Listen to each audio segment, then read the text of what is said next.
Macros are a big part of MMORPGs, and that statement is especially true in Final Fantasy XIV. Whether you're using them to make cute references when you cast a spell, or combining complex actions into a single button press, it's important to understand how they work and why they sometimes don't.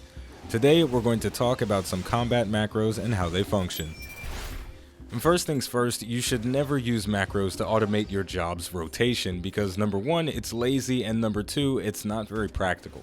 I put 6 different actions into a single button, and as you can see, it is working. My warrior is trying to kill this training dummy, but if this target was moving around and casting spells that I would have to dodge, then this macro would completely fall apart.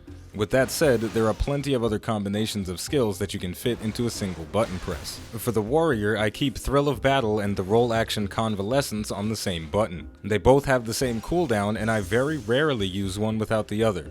Now, truth be told, the warrior does not require any complicated or fancy macros. But if we turn our attention to the Paladin, we'll see that macros make the job feel a lot more efficient.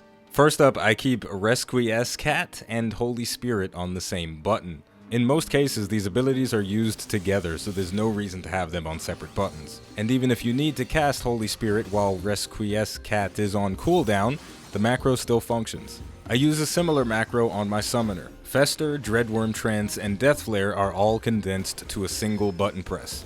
Macros like these make jobs easier to play, but they by no means remove the difficulty from the job. Even with 3 skills on the same button, I still feel like I'm trying to make Naruto hand signs on my keyboard when I play the summoner. Next, we're going to turn our attention back to the Paladin for a macro that targets the target of our target. Intervention is a mitigation cooldown that you can apply to an ally, and in most cases, you'll be using this when you're off-tanking and applying the buff to the main tank.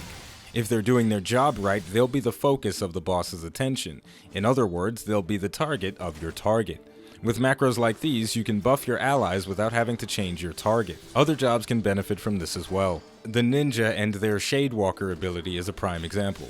The final macro we're going to talk about is another target of target. This macro applies cover to the target of my target, places a mark over my character's head, and writes something in the chat box. This one is pretty fancy and complex, but it's for a complex ability. Cover is a proximity buff that diverts the damage an ally would take to you instead, and when you activate it, you don't want them running around like a headless chocobo. So there you go, that's the gist of it. There aren't too many complex macros to go over. It's not like you're trying to learn C++ or whatever fancy HTML code. I don't know anything about coding, but look, macros aren't that complicated, but they do help to make the game a little bit easier and a little bit more convenient for you, especially on a job like the summoner that has a ridiculous number of buttons to press. With that said, the name of the game is Final Fantasy XIV, the name of the channel is iBluairJgR Gaming for Comedy. Before the video ends, I'm going to flash on screen all of the different macros that I talked about and a few others, so if you want to write them down, feel free to pause the video and do so. Thank you for watching, and I'll see you next time.